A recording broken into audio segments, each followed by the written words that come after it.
Hello. It has been quite a long time since I have posted a video, so I thought I would make up for it by posting a long video. Hopefully that's what you want. Maybe it isn't, but either way, it's what you're getting. So as you can see in the title of the video, today is my collection of my favorite Druidy decks, both Tarot and Oracle. And if you're not familiar with Druidry, I'm going to put some links below so that you can do a little exploration. If you're interested, maybe at a later date, I can do a video about it. If that's something you're wanting to see, post something in the comments. So my first deck that I'm going to show you is the Greenwood Tarot. This is one that I just purchased. It's probably the newest in my collection, and I got it from I'll link it below, but it was either Game Crafter or one of the other like print on demand deck companies. It has these like beautiful watercolor backs. They're not reversible, but that's okay. I love this sort of, you know, representation to me that looks like sky and the forest. I don't think that was the original back, but it's a nice quality deck. I like the cardstock. It has a linen finish. I don't know if you will be able to capture that on my camera, but there is a very subtle linen finish to it, which makes it very nice to shuffle. It's larger than a traditional like Rider-Waite Smith Tarot deck.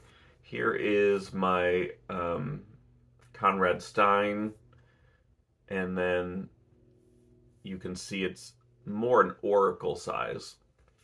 It's not so big that it's unwieldy or anything, but it is, you know, a larger size. And I think that they might have taken this down off the site like very recently. But it's got a very like primal kind of historic Celtic European kind of vibe. Let me see if I can find some like specific. Here's the blasted oak. And you will notice that it does share some similarities with the Wildwood Tarot. And I do believe that there were some of the same creators involved in this deck that went on to do the Wildwood. But it does have some keywords at the top, insecurity on the 7 of arrows. I just think it's really beautiful. Honestly, I haven't really worked with it. It's pretty new to me, but it's something that I have been wanting. It was on my list of like, you know, I have to have this. It was like at the top of that list. And I thought I would never get it because it was out of print. But Tom Benjamin, thank you so much, posted about it and then told me where he got it. And so I'm so thankful to now have that in my collection. I can't wait to use it more, and let's go on to the next. So, how am I going to organize this? Okay, the next one, obviously, the Druid Tarot. And I did really chop this down and did a really serious trim because I was inspired by what Dawn had done on Boho Tarot. So there's no titles, no borders, and I just think that it really makes these cards pop. And because they're illustrated, it's really, you know, if you know the deck, you will not have trouble with this trimmed version figuring out, you know, what cards you're looking at. I do have a second trimmed copy of the Druid Tarot that I trimmed, not as nice as this one. I really took my time with this. But the other one I did leave the titles on. So if I ever need to, I can reference that one. I do love this deck. I think, you know, now that you can see in the box just how much I've actually trimmed away. But I love this size. I love the artwork, and I do wish that they would, print this in a more like tarot size, just because I don't love like the big oracle size decks. But it's a classic. It's great. Then let's go on. Same creators, the same artist, anyways. Will Worthington, who did Druidcraft, did the Celtic Lenormand. And I have to admit, I don't use Lenormand. I just really wanted this deck. I like Will Worthington's art. And so I was just kind of excited to have an excuse to add something else to my collection. Will I use this? I don't know. I really don't know. Speaking of card size, I think Lenormand for me is too small. I find, it's like a Goldilocks situation. Like, Lenormand to me is just like, I understand that it's small in case you do the grand tableaus. I don't do that. I don't read with it at all.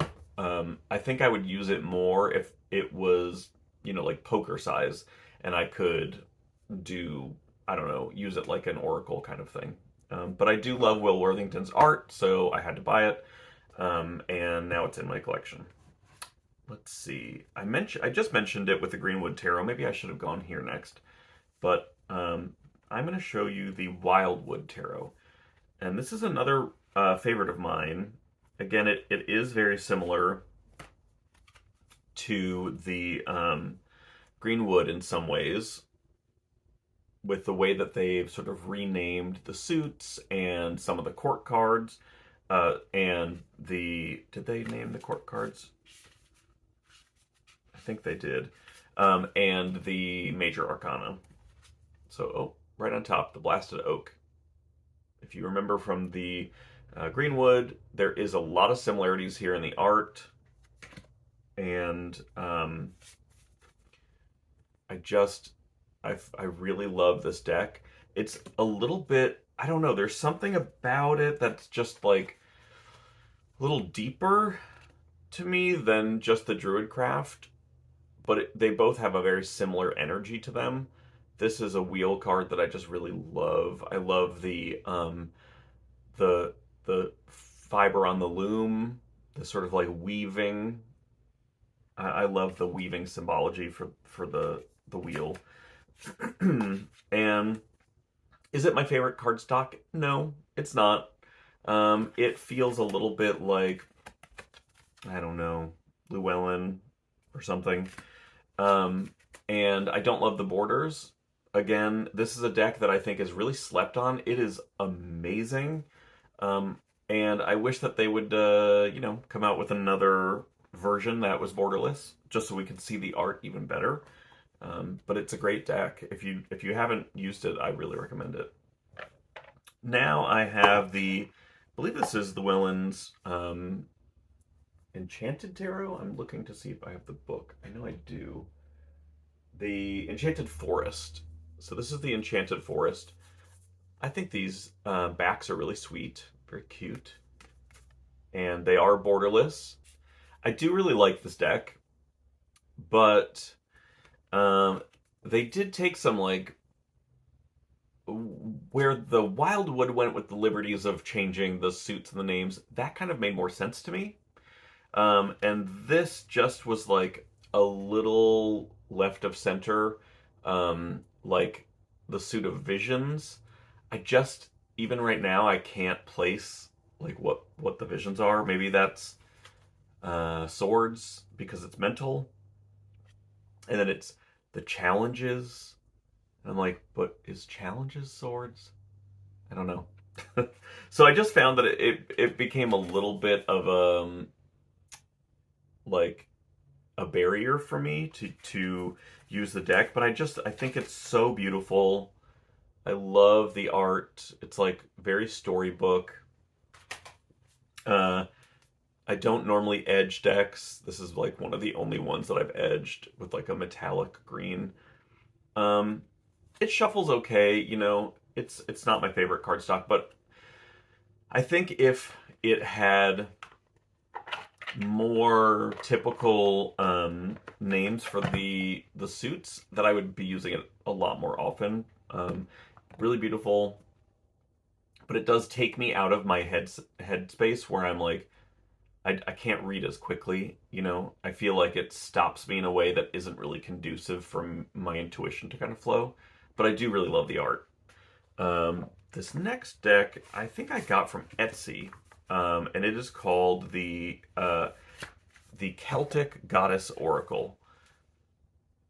They're a little bit taller. Let me pull out that Conrad Stein card again.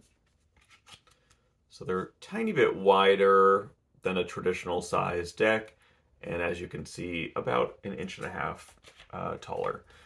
And it's just these beautiful images. I like this art style. And, you know, you can use this as an oracle, or if you wanted to tap into these energies, you could pull one of these cards and use it on your altar or something like that. I actually am doing that right now. So, like, right there, I have one of the cards from the deck. I just think they're really beautiful. It's a little weird to shuffle, but I like the art a lot. And then we have to talk about, let's see, what are we going to do next?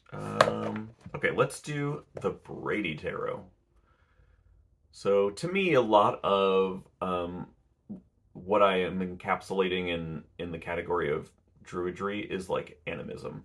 And animism doesn't mean animals, but I do think that the animals on the Brady Tarot really do pull in this like animistic viewpoint of like the experience of these creatures, and how, you know, their environment and the nature kind of interacts with it. Really beautiful deck. I don't use it as often as I would like. I think it's gorgeous. I find it's a little bit hard to shuffle just because it's a really, really nice cardstock. Don't get me wrong. Like, the cardstock is beautiful, but it is a little bit stiffer to shuffle, and sometimes you've probably heard me, if you've watched my videos before, say that I have a little bit of arthritis in my hands. So sometimes a deck that is a certain size or a certain weight, I find, you know, can just exacerbate that pain. So I kind of ignore them. And I'm going to move on to a deck that I can't remember the name of. So when I go to edit, I will put the name in there. I think it's called, it might just be called the Llewellyn Tarot or something. But beautiful Celtic imagery. It feels like it is inspired by sort of Arthurian, but, you know, that first card I pulled is Caradwen, and that Caradwen is Welsh.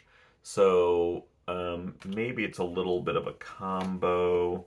Here's the Keeper of the Well. So there's a lot of wells and earthy Lake of Maidens. This again, I think, is a Welsh tale here. Beautiful deck. You know, it does have some pretty big borders. That's kind of a bummer, but it's really beautiful. I bought this deck and then I trimmed it, and I really didn't like how it felt or looked trimmed, and so I rehomed that and then just bought it again and didn't trim it. I think it's really beautiful, and yeah, I like that the art is a little bit muddy, but it is kind of nice as like a meditative deck to use. Let's see what we have next. Oh, I think we are going to move into the territory of oracles. Okay, so this is the Dirt Gems. It is one of my absolute favorites. I think that they might be having their like kind of final push right now for the sales on their website for the indie version. If I remember correctly, they just got picked up by a mass market distributor, so they are going to change it. I have I already have two versions of this. I have the very first, I have the second, and now I will buy the mass market. I just will. The art is beautiful. I love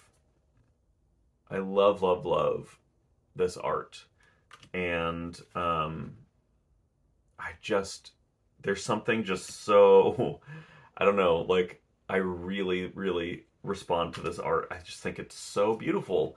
So it's all, plants and herbs, and um, I think the not only is the art really successful, but the book is amazing. And I am not a little white book person, but this is not a little white book. It is. I've got it right here.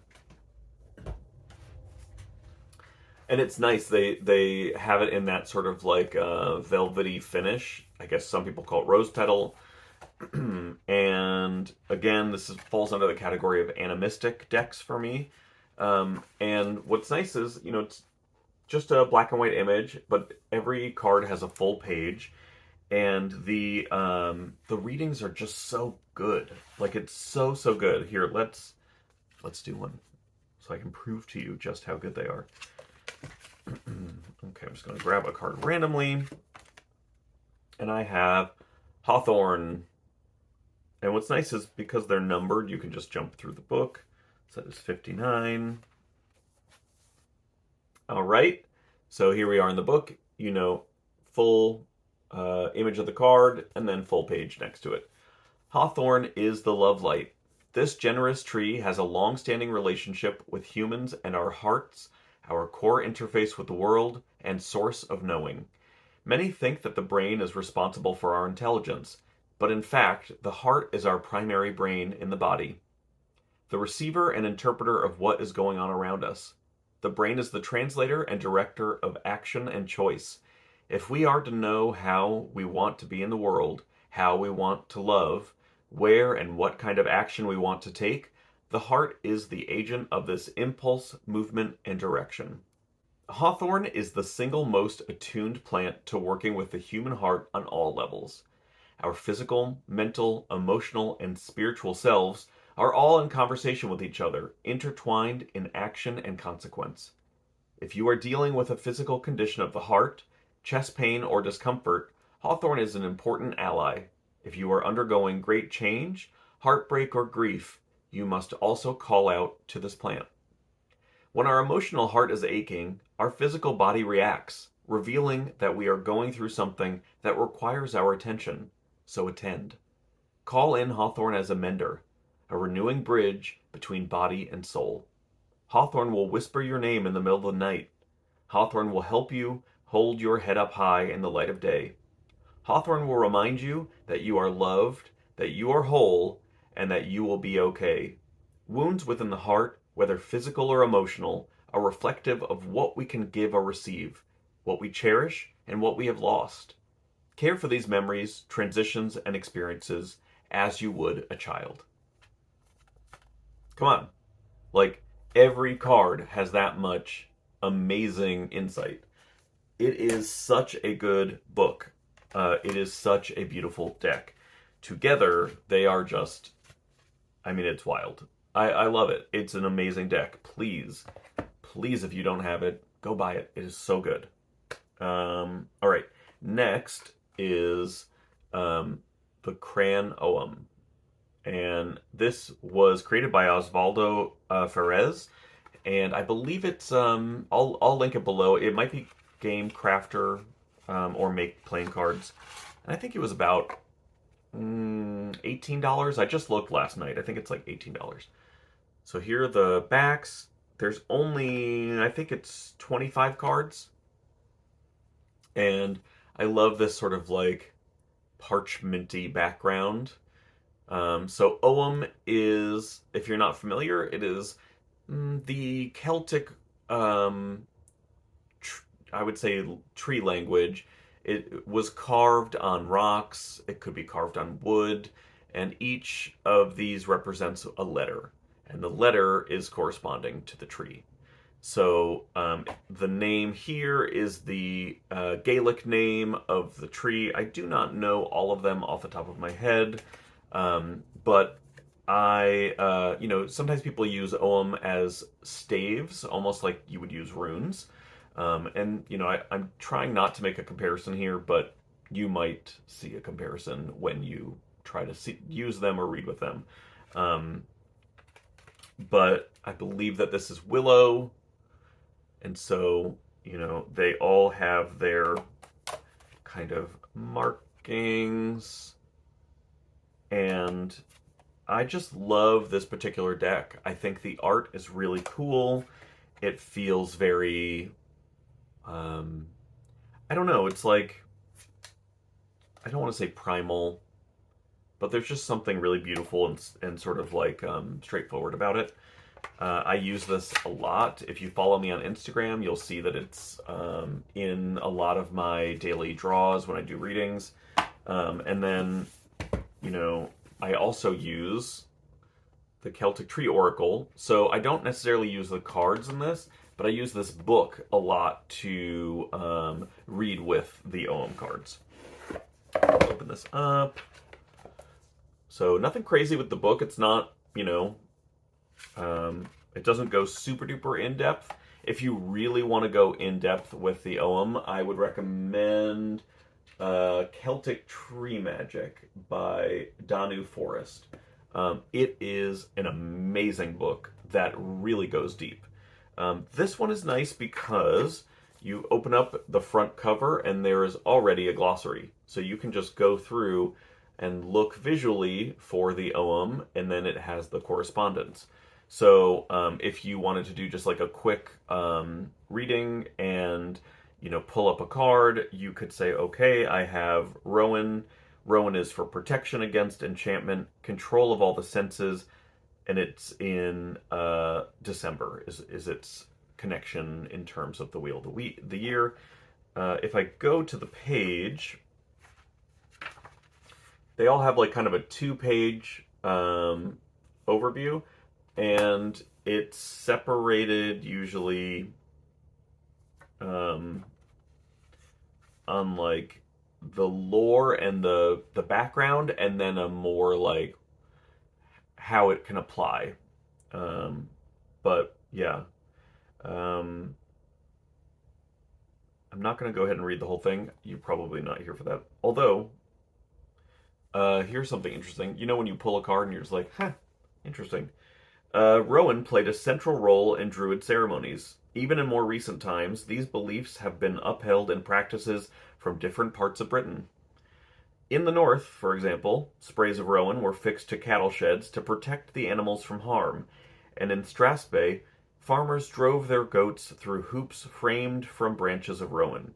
Sprigs were placed over the main door of the house, and also worn on the person to ward off false enchantment or the evil eye. In Wales, Rowans used to be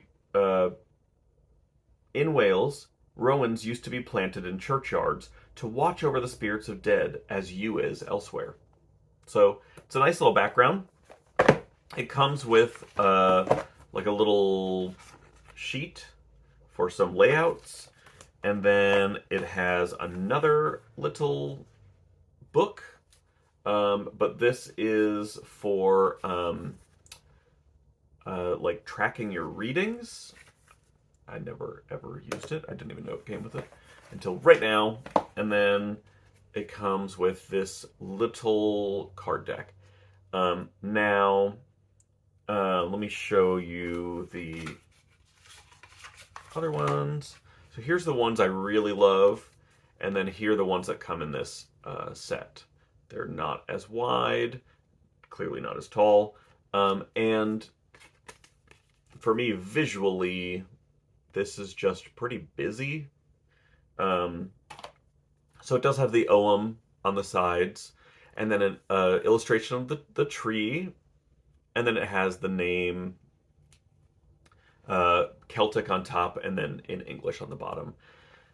I'll be honest, I don't really use these cards. I really bought this kit for the book. But if you want to have like kind of a one-stop shop, you can easily get this kit. They still sell it as far as I know. I think I picked this up on Amazon. And it's a cute little kit. Very useful. Nothing wrong with the cards. I just happen to like the other ones better. Okay, the next deck is the Plant Spirit Oracle. And this is Dana O'Driscoll. Some of you who might have an interest in this topic or these decks might be going, oh my gosh, where is Dana O'Driscoll's Tarot of the Trees? It's not here. I bought it, the like mini version, and it that thing is like this thick. So it was so impossible for me to shuffle. And I didn't buy the large edition because I was worried it would be too big for me to shuffle. You know, I'm a size queen, I guess. And here we are. I loved these. I love them, I love them, I love them. I like the size. The cardstock is really nice. And then Dana's artwork is very like playful and soft and colorful.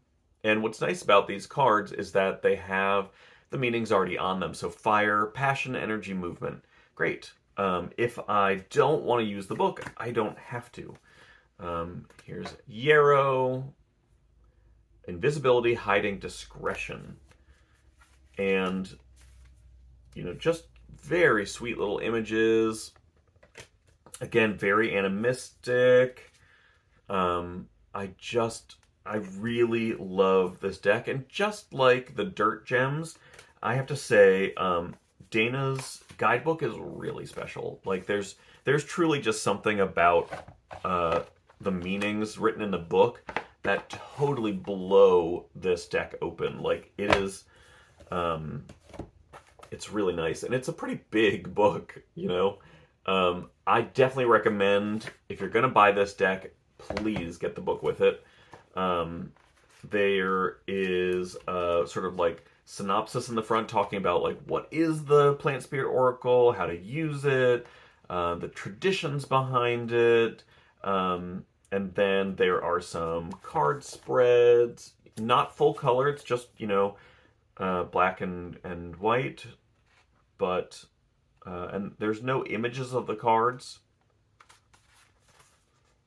but there's a 2-page spread for every card. And what's nice is there's the keywords, there's the folklore and background, there's divination, appreciation, recognition, and service. So it kind of breaks that down. And then there's herbalism and a recipe. So say you pull a card, and I'm on ground ivy, you pull ground ivy, and it feels like something that's connecting for you, something that's a message you really want to receive. You can choose to work with the spirit of that plant in various ways. We'll say in the recipe, ground ivy tea. Ground ivy makes a nice tea, especially when combined with other mint family plants such as lemon balm, peppermint, or spearmint. Serve it chilled over ice in the summer and warm with honey in the winter. Follow directions in Chapter 5 for making tea. So, you know, in Chapter 5, there's a little bit more on working with the herbs and doing a little bit more like herbalism and plant work. But beautiful. I love the meanings. I love this guidebook. Highly, highly recommend that Oracle. And I'm not a big Oracle girly, but yes, I love this one. And yes to the Dirt Gems for sure. If I had no other oracles except for these two, I would be very happy. I'm not categorizing the Ogham in that category because I think it's not an oracle. But anyways, I love those. And then I got this recently. I backed it, I think on Kickstarter. Maybe I didn't. I don't know. I got it. It's another Dana O'Driscoll. And it is the Tree Lore Oracle. I have never even opened this up. Dana, if you're watching this, I'm so sorry. I love your work. It has a little sleevey sleeve. Truly, I have never opened this. This is embarrassing. Why have I never opened this? So it's an eco-printed oracle of Eastern North American trees. What I really liked about this, why I purchased it, is that, I mean, oh my gosh, truly embarrassing. Called out. Um, a lot of Druidry that you're going to find is based in Wales, Scotland, Ireland, England. Does it exist outside of that, or did it exist outside of that in antiquity? Sure. But a lot of the larger groups exist there now. I'm thinking about OBOD. OBOD is a wonderful organization. I am a member of them. I really, really love OBOD and all their programming. However, as someone who does not live on those lands, um, it's sometimes hard to connect to some very, very specific folklore or ideology or, landscape related things. And so Dana is, I believe she's the head of the AODA, which is an American Druid organization. And they have kind of a focus on like working specifically as American Druids with what our landscape looks like so that we're working with native plants in our practices, which I really, really love. I think that's really important. So I love that, are some of the, like apple. Can you find apple in the UK? Of course you can. American beech. And I love this sort of eco printing that Dana did with real clippings of these plants, and it almost looks like those. Do you ever see those like aura photos? Doesn't it kind of have that? Like, it's really beautiful, and the cardstock is really nice. It feels exactly. I know this is the first time I'm touching it, but it feels exactly like the Plant Spirit Oracle. A little bit smaller in terms of how many cards are in it. I don't know for either of those. 35 for this, and then 49 for the Plant Spirit Oracle. But beautiful, beautiful. I love these backs. And again, not to be outdone, Dana wrote this book that goes along with it, this compendium, and it really goes into detail. Again, it has spreads. It has very similar to the Plant Spirit Oracle. It kind of goes really in depth, but the Plant Spirit Oracle is mostly like herbs, and this is specifically for trees. And Druids love a tree, so beautiful, beautiful book. It also came with, I have it in my cabinet behind me. It came with a really beautiful like eco printed bookmark, and so it's cool to kind of feel the texture of the paper, and instead of just looking at an image of it that's been put onto these cards, to like really feel like the impression of the plant material or the tree on the card. I thought that was really cool. Gosh, have I gone over them all? I think this is my collection that I'm showing today of my Druidic decks, and that includes Tarot and Oracle. If you want to know more about Druidry or my experiences within it, please comment below. I would love to tell you more about it. I think it's a really slept on kind of modality. It's something that I've really been able to connect with. I think 2019 is when I really started leaning into it. I am a member of a local grove here in North Carolina, and really wonderful people. A lot of attention to animism, the planet, how we coexist with the creatures and flora and fauna around us. It's just a very beautiful, meditative, spiritual kind of practice. I really love it. And these are the decks that I lean into when I am connecting with that practice. I hope that you saw some things today that maybe you own and you're excited to see, or that you are interested in seeing in your collection. Hopefully I'm not just, making you lose money from your hard-earned paychecks. But you know, that's what we're all here for, right? We love the vibe, and we just can't stop. We should be stopped. We can't be stopped. Thank you so much for joining me again, and it's been a long time, so I'm hoping that I can start making more videos again. I had injured myself earlier in the year. It kind of threw me out of whack, so that's my excuse. I'm sticking to it. I'm back to feeling like myself. Here we are, making more video content. Thank you so much. It was so nice to spend this time with you, and friends, I look forward to talking to you again. Bye.